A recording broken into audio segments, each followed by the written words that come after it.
Kepala Eksekutif Pengawas Pasar Modal Keuangan Derivatif dan Bursa Karbon OJK Hasan Fauzi mengatakan pihaknya telah melakukan pertemuan teknis dengan analis MSCI pada 10 Juni 2026.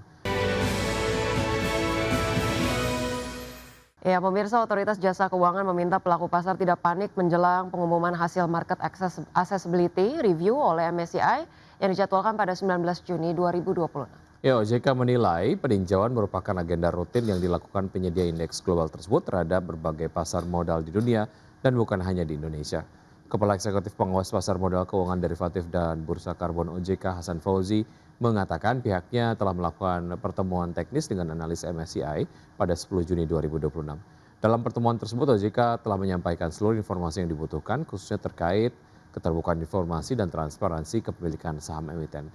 Yang menjelaskan bahwa pada 19 Juni mendatang MSCI akan mengumumkan hasil peninjauan terkait dengan market accessibility, sedangkan pada 23 Juni akan diumumkan hasil market classification review yang juga mencakup pasar modal Indonesia bersama sejumlah bursa lain di dunia. Menurutnya proses tersebut merupakan evaluasi berkala yang dilakukan oleh MSCI terhadap seluruh pasar yang menjadi acuan indeksnya, sehingga tidak ditujukan secara khusus kepada Indonesia. Untuk itu ia optimistis hasil peninjauan MSCI nantinya dapat menjadi katalis untuk mendorong kembali partisipasi investor asing di pasar modal Indonesia, khususnya investor aktif yang melakukan investasi secara selektif.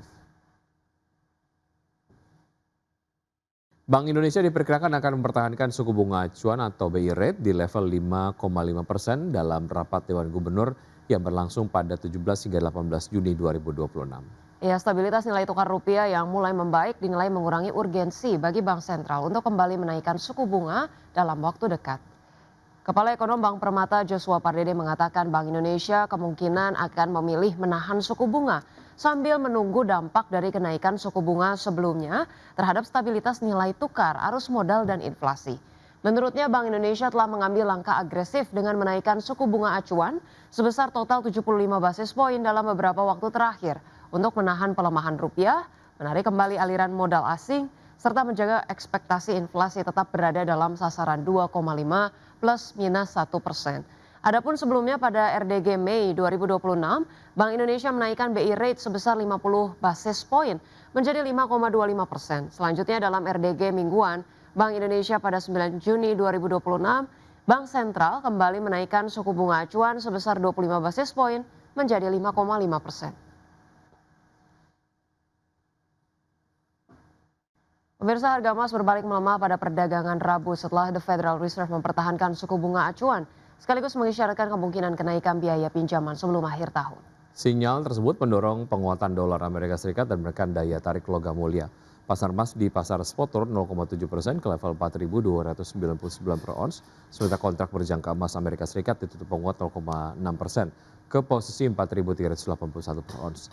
Proyeksi terbaru The Fed menunjukkan 9 dari 19 pejabat bank sentral kini memperkirakan suku bunga acuan masih perlu dinaikkan pada 2026 dan proyeksi tersebut diumumkan bersamaan dengan keputusan The Fed untuk mempertahankan suku bunga pada kisaran 3,5 hingga 3,75%.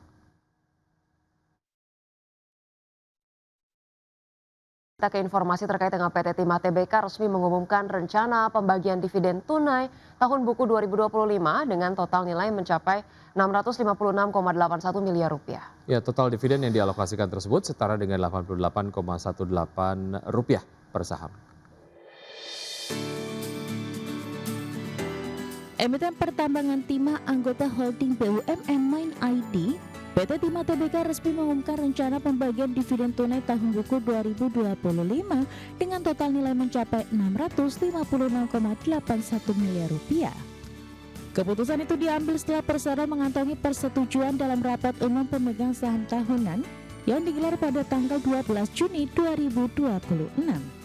Total dividen yang dialokasikan tersebut setara dengan Rp88,18 per saham. Adapun kinerja keuangan tahun 2025 lalu yang didasari pembagian dividen ini menunjukkan Persero membuka laba bersih sebesar Rp1,31 triliun. Dengan demikian rasio pembayaran dividen mencapai sekitar 50% dari total laba bersih tahun buku 2025. Berdasarkan jadwal tanggal kum dividen yakni hari terakhir perdagangan saham yang berhak mendapatkan dividen di pasar reguler dan pasar negosiasi jatuh pada 23 Juni 2026.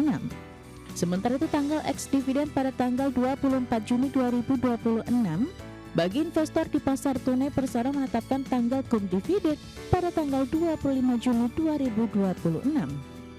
Lalu disusul oleh tanggal ex-dividen pada tanggal 26 Juni mendatang. Lebih lanjut tanggal daftar pemegang saham atau recording date yang berhak atas dividen tunai ini jatuh pada 25 Juni 2026 hingga pukul 16.00 waktu Indonesia Barat. Adapun dividen akan dibayarkan pada 10 Juli 2026. Berbagi sumber IDX Channel. Ya pemirsa, kita ke informasi berikutnya. PT Merdeka Battery Materials Tbk berencana untuk melakukan pembelian kembali saham atau buyback sebanyak-banyaknya 1,54 miliar saham dengan alokasi dana 1,46 triliun rupiah. Dalam keterbukaan informasi Bursa Efek Indonesia, perseroan menyatakan buyback akan dilakukan secara bertahap dalam waktu 3 bulan. Manajemen mengungkapkan bahwa pembelian saham akan dilakukan pada harga yang dianggap baik dan wajar oleh perseroan dengan memperhatikan ketentuan yang berlaku. Perseroan memastikan bahwa sumber dana yang akan digunakan untuk pelaksanaan pembelian kembali saham memenuhi ketentuan POJK dan perseroan memperkirakan pelaksanaan buyback tidak akan mengakibatkan penurunan pendapatan dan tidak berdampak atas biaya pembiayaan perseroan. Adapun pada Selasa 16 Juni 2026, perseroan menyatakan telah melakukan buyback sebanyak 492,68 juta saham dengan total dana 237,6 miliar rupiah pada periode buyback sebelumnya.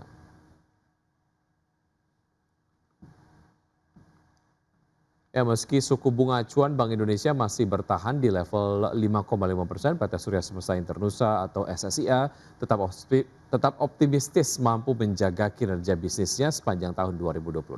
Ya, penjualan lahan industri yang didorong minat investor asing menjadi penopang utama pertumbuhan perseroan. Meski suku bunga acuan Bank Indonesia masih bertahan di level 5,5%, PT Surya Semesta Internusa atau SSIA tetap optimistis mampu menjaga kinerja bisnisnya sepanjang tahun 2026.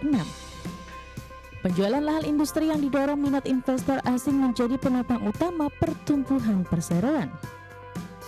Manajemen SSIA menilai tingginya suku bunga domestik belum menjadi hambatan utama bagi bisnis kawasan industri yang dikelolanya. Mayoritas tenan yang masuk berasal dari luar Indonesia sehingga kebijakan suku bunga dalam negeri tidak terlalu mempengaruhi keputusan investasi mereka. Meski demikian, persero memperkirakan tenan dari sektor consumer akan lebih terbatas seiring kekhawatiran terhadap pelemahan daya beli masyarakat. SSIA menyebut kawasan industri Subang Smartpolitan masih menjadi penggerak utama pertumbuhan bisnis pada tahun ini. Permintaan masih didominasi investor asal Asia dengan beragam sektor usaha yang melihat Indonesia sebagai pasar menarik. Hingga kuartal pertama 2026, penjualan pemasaran lahan industri mencapai 8,2 hektar senilai 169,1 miliar rupiah, naik 105% dibandingkan periode yang sama tahun lalu.